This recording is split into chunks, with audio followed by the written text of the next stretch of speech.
If you hear someone groan about a Sisyphean task, Yeah. you instantly know what they mean, right? Utter, pointless, just soul-crushing effort. Absolutely. It's the classic image, Sisyphus, the man, eternally condemned to roll this immense boulder up a hill in the underworld. Only to watch it inevitably roll away again. Yeah. Just awful. He is, well, arguably the most famous failure in all of mythology. But focusing only on the punishment, it really does a massive disservice to the man himself. Right. He didn't just end up on that hill by accident. There's a whole story there. And that's the central question we're really launching our deep dive into today. Why was Sisyphus truly punished?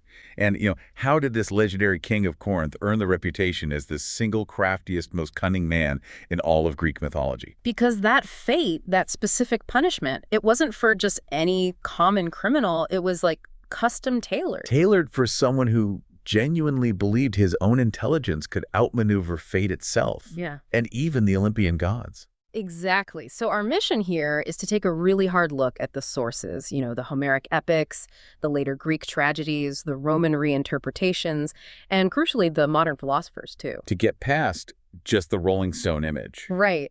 We need to dissect the full scope of Sisyphus's character, his truly audacious crimes, and why his specific struggle still defines so much today. From how we view ambition to, well, the modern psychological state of meaningless labor. Okay, let's unpack that reputation right from the start then. Sisyphus. Mm-hmm. He was the founder and first king of Ephyra. Which we now know as Corinth, a major city. A major city, yes.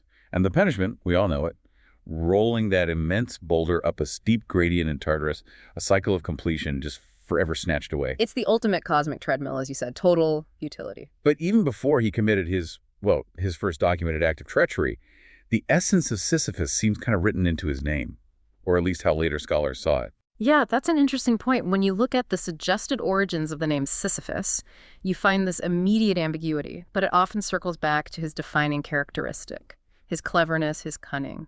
What are the main academic arguments there? What do they suggest? Well, the name itself is likely pre-Greek. That suggests he's a really ancient figure, maybe predating even the written myths we have access to. Older than Homer, even. Potentially, yeah.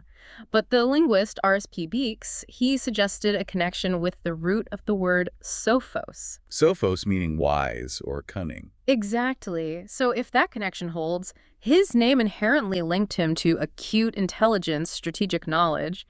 He was quite literally the wise guy of his era, smart, but maybe dangerously so. Which makes perfect sense for a trickster figure, doesn't it? It almost becomes a self-fulfilling prophecy. If your name means wise, maybe you lean into it.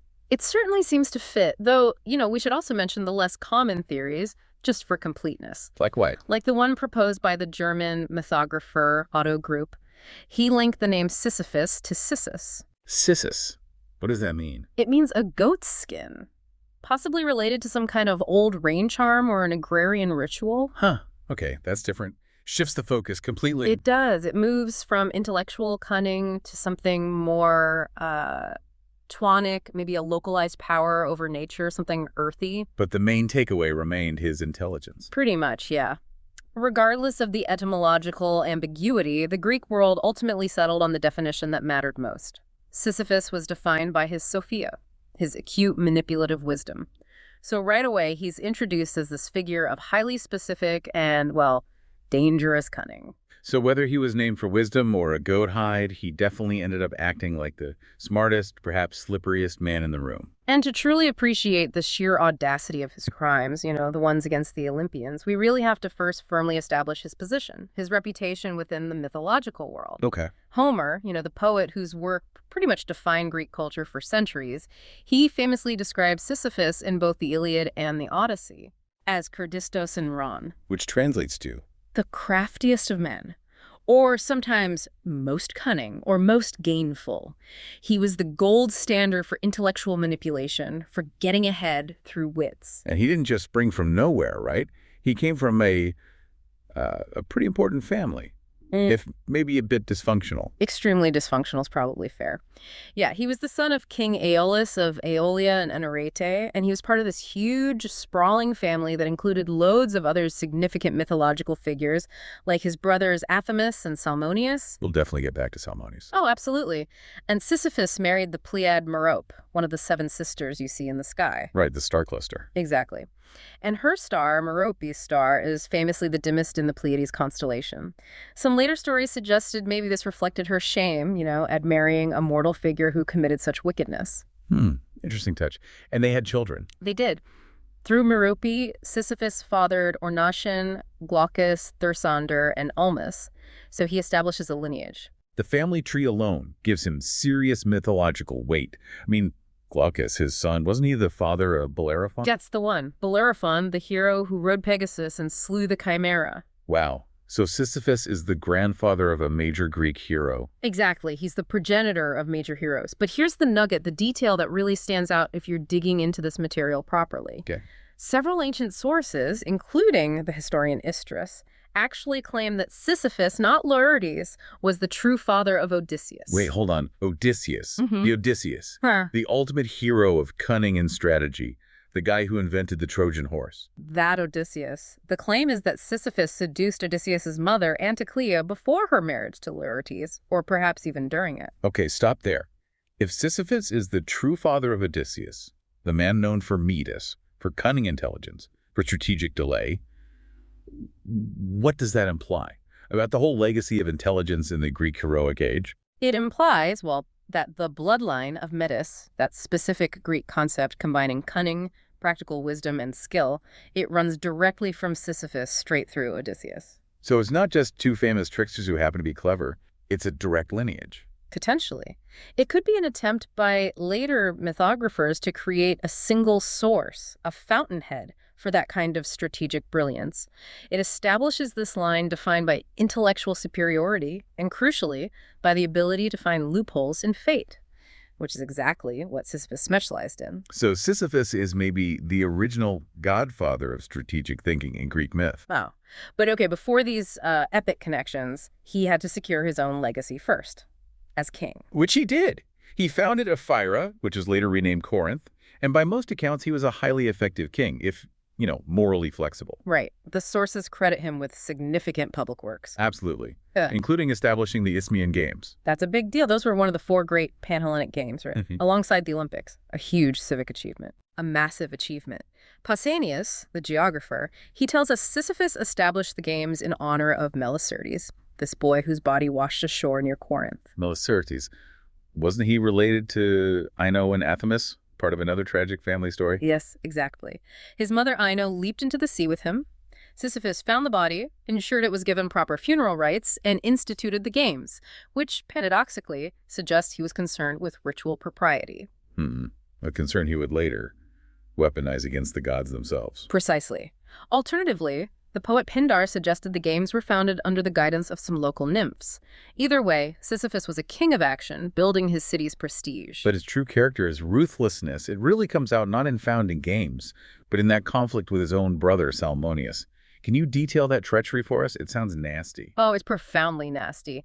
The hatred between Sisyphus and Salmoneus was legendary. Salmoneus himself was ruling in Elis and was, frankly, pretty hubristic himself. He used to pretend to be Zeus, dragging bronze cauldrons behind his chariot to imitate thunder. Okay, so arrogance ran in the family. It seems so. But Sisyphus's hatred took him down a path of cold, calculated murder plotting.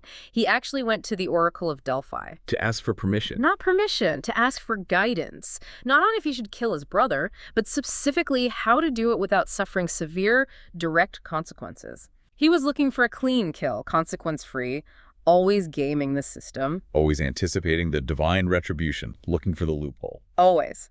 The oracle's advice was, as usual, pretty obscure, but Sisyphus interpreted it as requiring him to use Salmoneus' own daughter, Tyro. Use her how? His complex and frankly chilling plot was to seduce Tyro, have children with her, and then somehow use those children as agents to eventually overthrow and kill their grandfather, Salmoneus. Whoa. Murder by proxy. Using his own kids, his nephews and nieces to kill his brother. Exactly. It was murder planned across a generation, utilizing familial ties to eliminate an old rival. Astonishingly ruthless. He weaponized family love, his own progeny. Did it work? Thankfully, no. Tyro discovered the plot before it could be fully realized. And in this horrifying choice, driven by desperation, needing to protect her father, she actually slew her own children, the ones she had by Sisyphus. Oh my God. That's horrific. It is. But this narrative right there at the start of Sisyphus's known story, it perfectly illustrates his absolute willingness to sacrifice anyone, his lover, his children, his brother, for strategic political gain. This foundational ruthlessness really sets the stage for his later, much bigger confrontations, the ones with the deities themselves. Okay, so that sibling rivalry gives us real insight into Sisyphus's lack of morality. But the next set of actions, these define his hubris.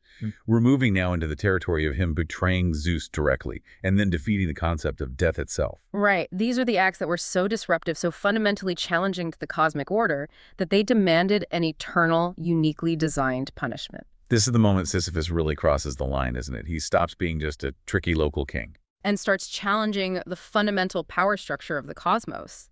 Yeah, he steps onto the biggest stage possible. So his first major divine betrayal, revealing the whereabouts of the nymph Aegina. She'd been abducted by Zeus. What was Sisyphus's motivation for crossing the king of the gods like that? That seems unwise. Unwise is an understatement. Aegina's father was the river god, Sisyphus. He was desperately searching everywhere for his missing daughter. Sisyphus knew Zeus had hidden her. And he saw an opportunity. A huge opportunity. He used this divine secret as critical leverage.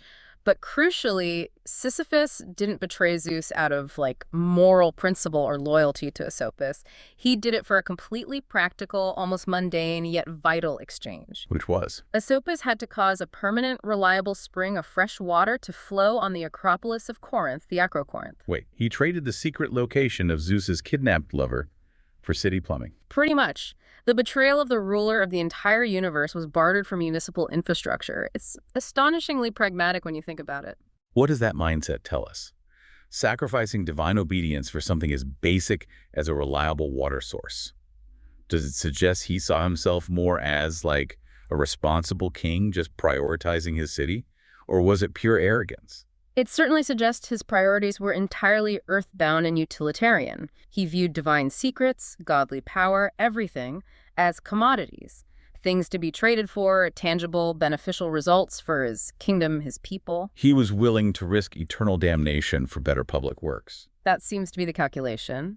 Zeus, of course, was absolutely furious at this blatant prioritization of earthly gain over divine authority, over keeping divine secrets. So Zeus ordered immediate retribution, right? He sent someone. He did. He sent Thanatos, the actual personification of death, to chain Sisyphus up and drag him straight down to Tartarus. No trial, just immediate removal. But Sisyphus was ready for him. Oh, he was ready. He was the master strategist, remember, the man of Medius. He somehow anticipated death's arrival. And when Thanatos entered, Sisyphus managed to engage him in conversation. What did he say? Maybe he marveled at the strength of the chains or the design. The sources are a bit vague, but the point is, he cleverly convinced Thanatos to demonstrate how the chains actually worked. Show me how these fit. The oldest trick in the book. He lured the personification of death into demonstrating his own shackles.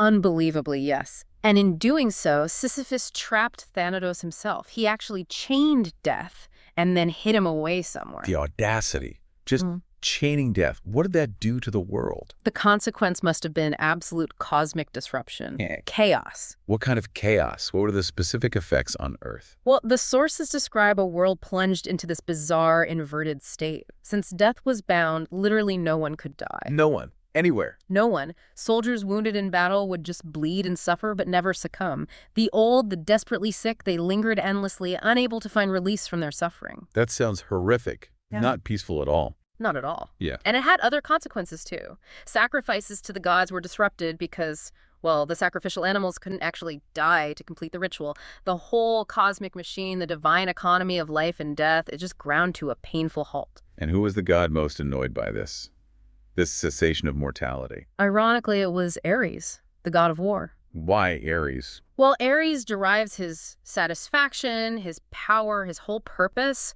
from the carnage and the finality of battle. If no one can actually die, war loses its ultimate sting. It just becomes this repetitive, pointless struggle. A truly Sisyphean activity, ironically enough. Exactly. So Ares may be annoyed that his battles were less diverting, or perhaps because the whole system was breaking down, he intervened personally. He freed Thanatos, restored the natural function of death, and finally turned Sisyphus over to him to be dragged off to the underworld as originally intended.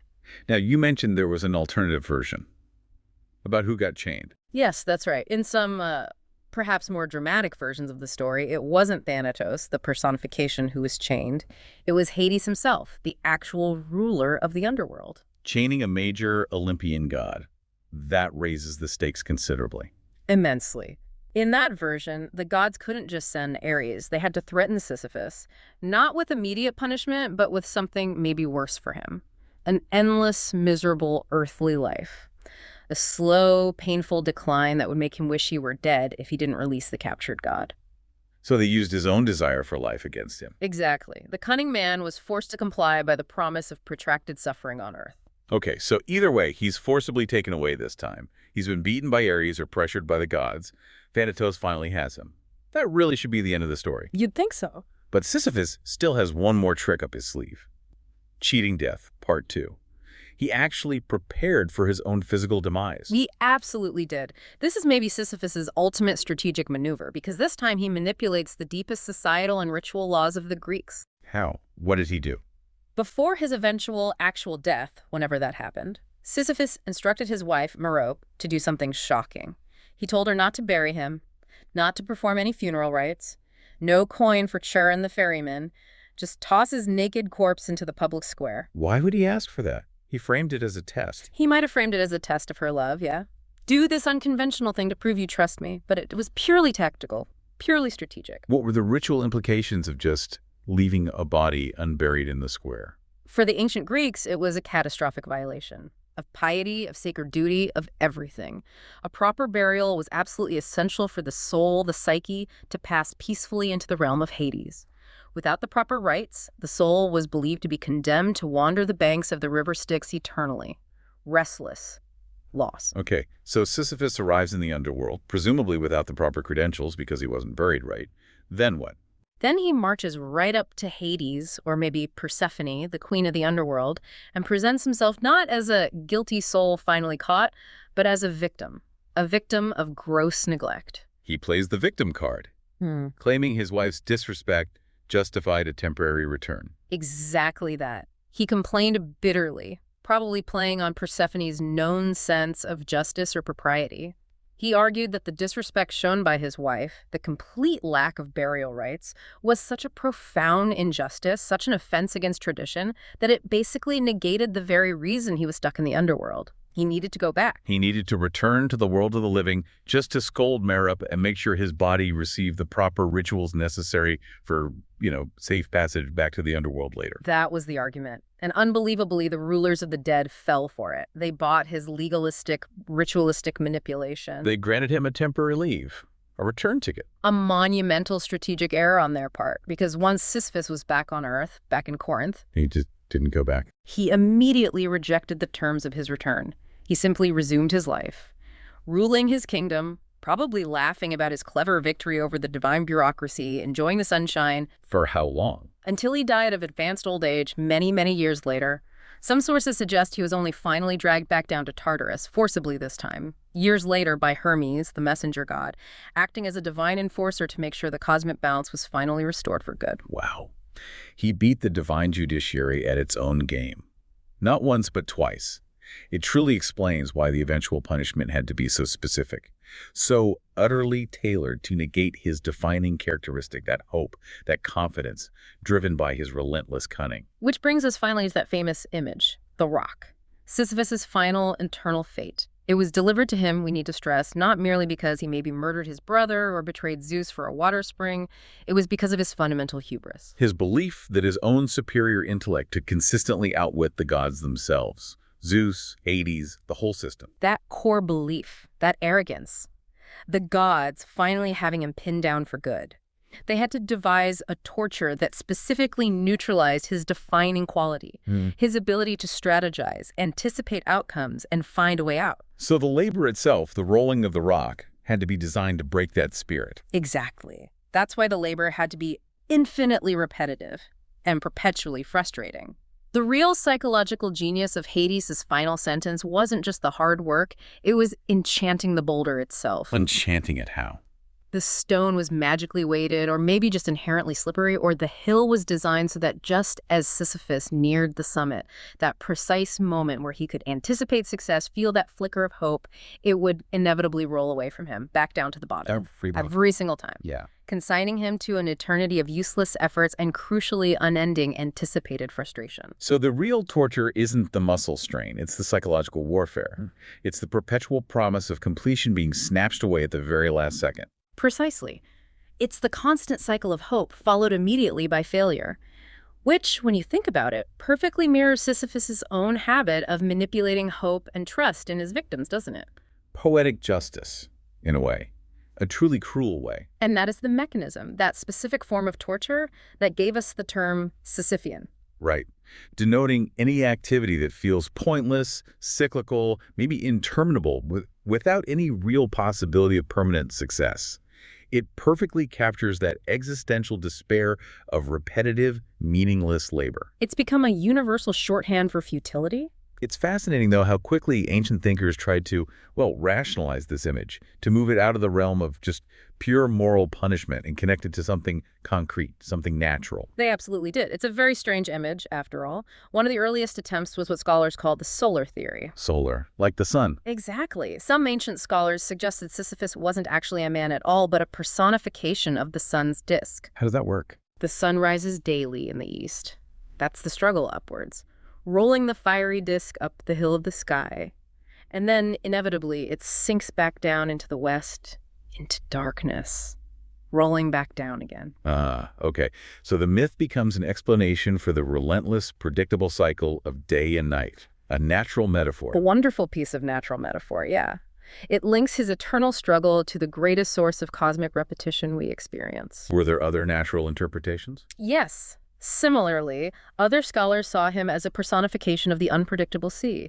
You know, the constant rising and falling of waves, the perpetual movement of the tides, or maybe the treacherous nature of currents that endlessly roll and crash against the shore. Again, that ceaseless up and down motion. It fits the image. It does. The eternal climb and fall reflected in nature. And then there was a more grounded, practical reading, relating him somehow to the building of his own city, Corinth. Yes, exactly. Figures like Friedrich Welcker and later Salomon Reinach, they suggested Sisyphus symbolizes the intense labor and the sheer backbreaking skill involved in major ancient building projects. Like building the walls or temples of Corinth. Precisely.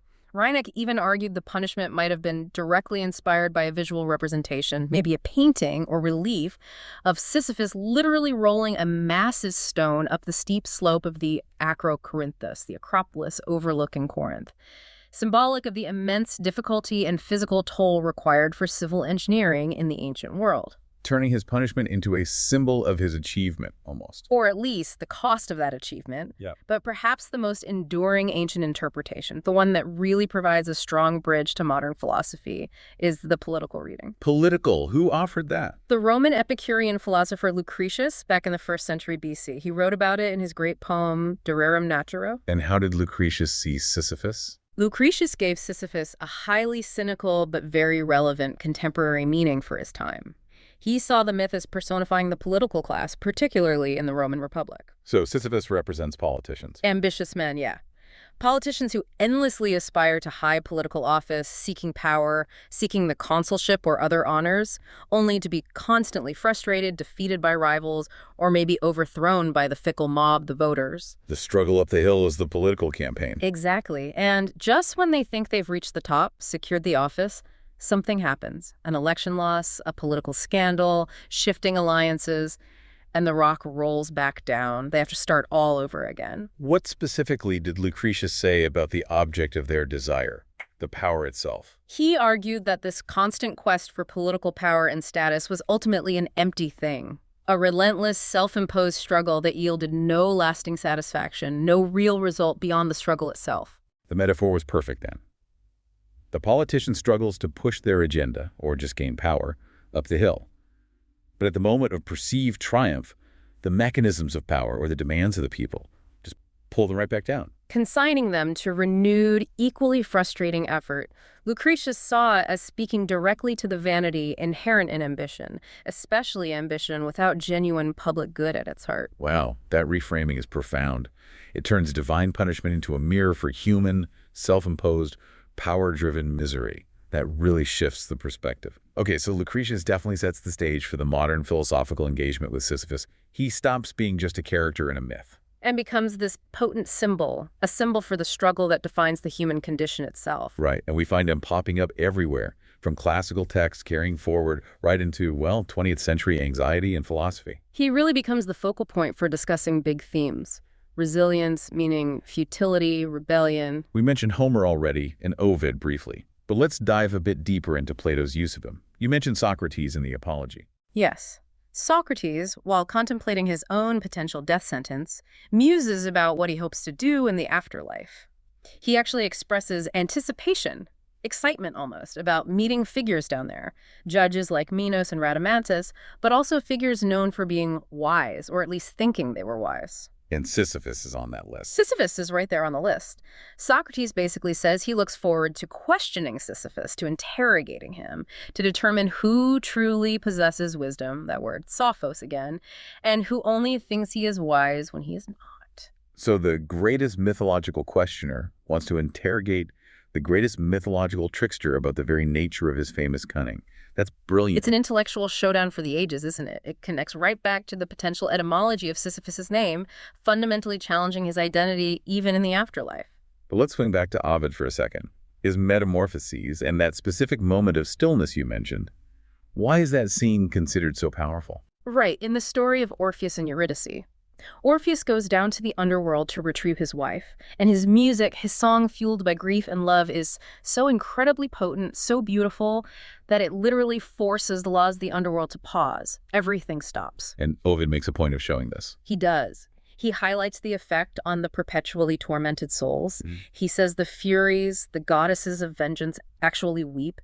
And then the text specifically tells us Sisyphus stops his eternal task, he sets the boulder down, and he sits on his rock. Incetur sedisti Sisyphus exo. And you sat, Sisyphus, on your rock. That image is just beautiful, because for that one brief moment, human passion, art, love, grief, it proves stronger than eternal cosmic punishment. Exactly. The cycle of futility is broken. Not by divine intervention, not by trickery, but by mortal grief expressed through beauty. That momentary reprieve, it grants Sisyphus this fragile humanity back, doesn't it? The very thing his punishment was designed to strip away. It really does. It shows he's still capable of being moved, of responding to something beyond his own endless, self-absorbed struggle. Now, moving forward quite a bit into the 20th century, figures like Franz Kafka, they saw Sisyphus embodying their own deep-seated anxieties. Kafka, how so? Well, commentators like Frederick Carl point out how Kafka describes Sisyphus, almost identifying with him. He saw him as a kind of bachelor, embodying Kafka's own sense of solitary existence, those perpetually frustrated strivings, the relentless effort to achieve something, maybe artistic or bureaucratic, only to have it collapse just before completion. Ah, the solitary figure endlessly striving against an impossible, maybe meaningless, often bureaucratic challenge. That sounds perfectly Kafkaesque. A perfect metaphor for his world. It really is. But the undisputed modern champion of Sisyphus, the thinker who truly redefined the myth for the modern world, has to be Albert Camus. Right. His 1942 essay, The Myth of Sisyphus. This is kind of the core philosophical moment of our deep dive, isn't it? It absolutely is. Camus used Sisyphus as the central figure, the ultimate archetype, for his philosophy of the absurd. Okay, can you unpack that a bit? What exactly is the absurd, according to Camus? It's not just things being chaotic or meaningless. No, not exactly. For Camus, the absurd isn't inherent in the universe itself, nor is it inherent just in humanity. Rather, the absurd is the conflict. It's the clash, the confrontation that arises between humanity's deep-seated, inherent need for meaning, for clarity, for purpose, and the universe's cold, silent indifference to those demands. The universe just doesn't answer when we ask why. Precisely. And Sisyphus, endlessly rolling that rock, perfectly encapsulates this gap, this tension. His intelligence, the very quality he was punished for, forces him to recognize the utter futility of his task. Every time he watches that stone roll back down the hill, he knows it's pointless. So that moment when he walks back down the slope empty-handed to retrieve the rock again. Yeah. That's the key moment for Camus. Exactly. Camus calls this his hour of consciousness. In that moment, walking down, Sisyphus is actually superior to his fate. Why? Because he is fully aware of its meaningless nature. He sees the absurdity clearly. He's not ignorant of his condition. He's lucid. And it is during this downhill descent, this moment of conscious reflection, that Camus argues Sisyphus triumphs over the gods. Not because he breaks the chains or escapes the punishment, but because he chooses how he experiences that punishment. He chooses his attitude towards it. And this recognition, this lucidity, leads to Camus's really radical, provocative conclusion. One must imagine Sisyphus happy. Happy? How can someone be happy in that situation? Pushing a rock forever. The happiness for Camus comes not from pleasure or success, but from the act of rebellion. The rebellion against the absurd fate imposed upon him by the gods. By recognizing the futility, by acknowledging the absurdity, and then choosing to embrace his task anyway, to pick up the rock again, Sisyphus defines his own world. He owns the rock, he owns the hill, he makes the struggle his own. So the meaning isn't in reaching the top, it's in the perpetual effort itself. That's the core of it. Camus concludes famously, "The struggle itself towards the heights is enough to fill a man's heart." He transforms the punishment, the ultimate symbol of futility, into a source of personal defiance, self-defined freedom, and even a kind of grim joy. It's a breathtaking inversion. Punishment becomes the source of existential fulfillment. It's incredibly powerful as a philosophy. However, this philosophical optimism seems to be directly challenged by, well, modern psychological study. It certainly is. And not everyone buys the Camus interpretation, even philosophically. Richard Clyde Taylor, for instance, he used the myth much more straightforwardly to represent a life made meaningless precisely because of bare repetition, the complete opposite of Camus's liberating view. And this dichotomy, this tension between meaning found in struggle versus meaninglessness crushing the spirit, it's actually tested today in labs. It is, yeah. Through social science experiments that study what researchers often call the Sisyphusian condition. Okay, detail that for us. What is the Sisyphusian condition in a laboratory setting? What do these experiments look like? Well, generally, they are experiments designed to quantify how much motivation a person loses when the perceived meaning of their work is deliberately and systematically stripped away. How do they do that? For example, in some well-known experiments conducted by the behavioral economist Dan O'Reilly and his colleagues, participants were asked to build complex objects, like Lego Bionicle models. They got paid per model. Okay. In the meaningful condition, as each model was completed, the researchers carefully placed it on a shelf, acknowledging the work, letting the collection grow.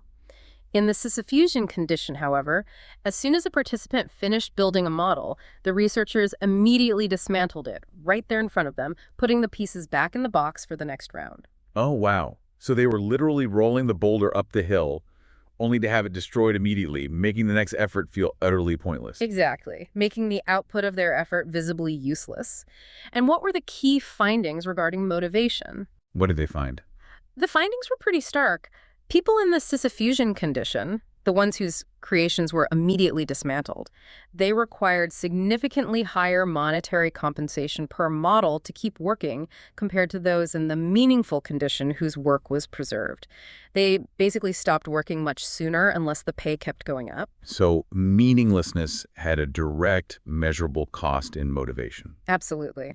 Furthermore, the psychological data across various studies generally shows that people work demonstrably harder, longer, and often better when their work seems more meaningful, even if the external rewards, like pay, remain exactly the same. What's the key takeaway from that research, then? I think the key takeaway is that people often drastically underestimate the deep intrinsic relationship between feeling a sense of meaning or purpose in what they're doing and their ability to sustain motivation and effort. Objectively useless labor, the kind the gods intended for Sisyphus, seems to profoundly kill motivation in most real humans. Okay, so that really pits the psychological findings directly against the Camusian philosophy, doesn't it? It really does. The objective reality tested in the lab suggests meaninglessness is crushing, while Camus argues that a subjective interpretation, a conscious choice, can make that same meaninglessness liberating. It presents this inherent tension. Is finding happiness in apparent futility a genuine choice of consciousness, a philosophical triumph?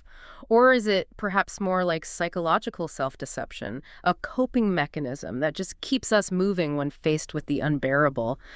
It's a tough question. Definitely something to wrestle with. And finally, before we wrap up, let's just briefly touch on that really esoteric theory you mentioned earlier about the name Sisyphus potentially relating to something utterly internal, something physical. Ah, yes, the theory from J. Negro Sansonese is quite unconventional. He proposed that the name Sisyphus might actually be onomatopoetic. Meaning it imitates a sound. Exactly. He suggested it relates to the repetitive Sisyphus, Sisyphus sound of breath moving through the nasal passages during deep, rhythmic, strenuous effort, like the sound someone might make pushing a heavy object or even during certain meditative practices. Okay, so how does he connect that to the myth? Sansonese connects the relentless up-down motion of the boulder, that endless repetition, to the fundamental inhalation-exhalation cycle of breathing.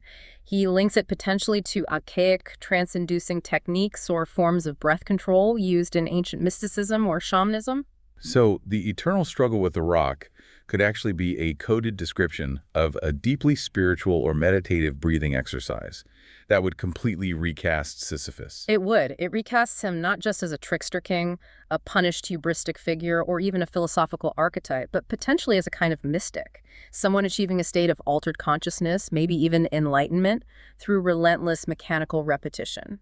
Turning the ordeal not into punishment or rebellion, but into a kind of ritual path. A way to control the self, maybe, if not the cosmos. It's a fascinating, if fringe, interpretation. It just adds another layer to this incredibly rich and enduring myth, showing how many ways we can read his struggle. So, as we close out this deep dive, it really is remarkable just to recap Sisyphus's journey through myth and interpretation.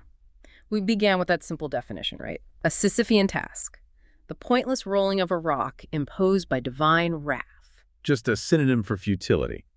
And we end with this figure of pure Metis, of cunning intelligence, who successfully manipulated sacred ritual law, who betrayed the king of the gods for, essentially, city water infrastructure. Who literally trapped death itself, maybe even Hades. And who now represents everything from the sun's daily cycle to the vanity of political ambition to the profound modern human need for meaningful work. It's an incredible arc. He was condemned specifically for his hubris, yes, but also for his brilliant specific cunning. Yet in the modern era, his situation is often viewed as the ultimate crucible, the ultimate test for human resilience and for our ability to construct personal meaning, even in the face of apparent meaninglessness. The ultimate irony, though, still seems to lie in the original intention of the gods. As you said, they designed his punishment to create an eternity of useless effort, purposefully designed to destroy his hope, break his spirit through futility. Right. Yet those findings from the Sisyphusian condition experiments, they strongly suggest that objectively useless effort fundamentally destroys motivation, unless some form of meaning is imposed internally by the individual. Which leads us directly to our final provocative thought for you, our listeners, to consider. If Sisyphus, really following Camus's mandate, truly believed his effort was meaningful, if he subjectively defined his purpose as simply being the man who rolls the rock, embracing that identity, and found a kind of defiant happiness in that sheer repetitive struggle, did the god's punishment actually fail? And taking it a step further, what does this seeming necessity of self-definition, of imposing our own meaning in the face of cosmic indifference or even hostility, reveal about the true nature of human freedom, regardless of the particular boulder, real or metaphorical, that we find ourselves forced to push each day?